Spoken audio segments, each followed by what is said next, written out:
So I'd like to speak to you today about choosing happiness or choosing love when others do not. What is really fascinating to me is how addictive pain and suffering is, how seductive pain and suffering is. And you know that saying, misery loves company? Well, what is fascinating is that if someone is in pain and suffering, or someone is in misery of some kind, and you are happy, that happiness or that light that you exude can amplify or really put a spotlight on the pain and suffering that the other person is experiencing. So what can happen is your light, your joy, can make other people feel uncomfortable.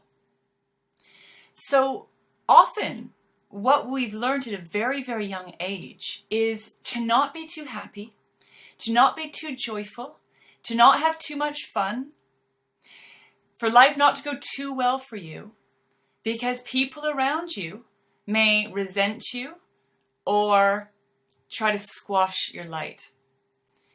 So this is a really big subject that I'm touching on quite briefly today. But what I'd like to challenge you to do is to observe.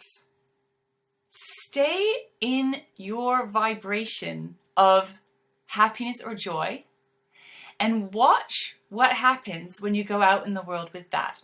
So I don't know if you've had the experience where maybe you've had a really great meditation, or you've been to a yoga class, or you're just feeling really good, but very quickly you get pulled out of that state. Well, I see this as being very affected by the world around us. So it's a real practice to maintain that higher vibration of happiness or peace or joy, because of these very dense and heavy vibrations that are all around us on this planet. So, most people I observe are choosing pain and suffering, are choosing misery. So to choose peace or to choose joy or happiness is quite radical. And, it can sometimes feel like a lonely path, because if you are choosing the path of greater happiness, peace, and joy, you are going to naturally want to spend less time with people who are choosing pain, suffering, and misery.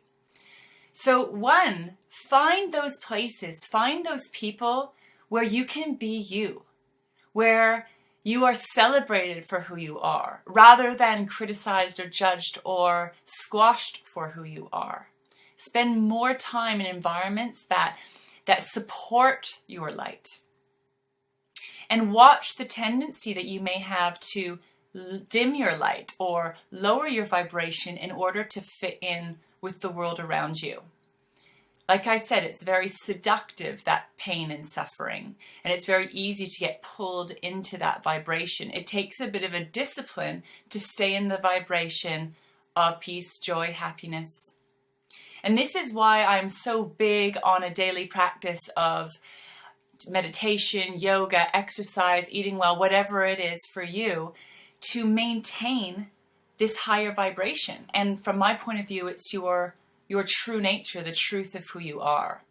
So for me, it's a daily practice to keep stepping into my light, to keep raising my vibration, to keep showing up in the world as love, as peace, as joy, no matter what else is going on in the world around me.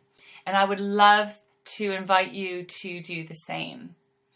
And then the more and more you do this, the more and more you'll attract like-minded people, like-minded energies that you can play with and have fun with. If you have any questions around this, please feel free to contact me. I'd be very happy to speak to you.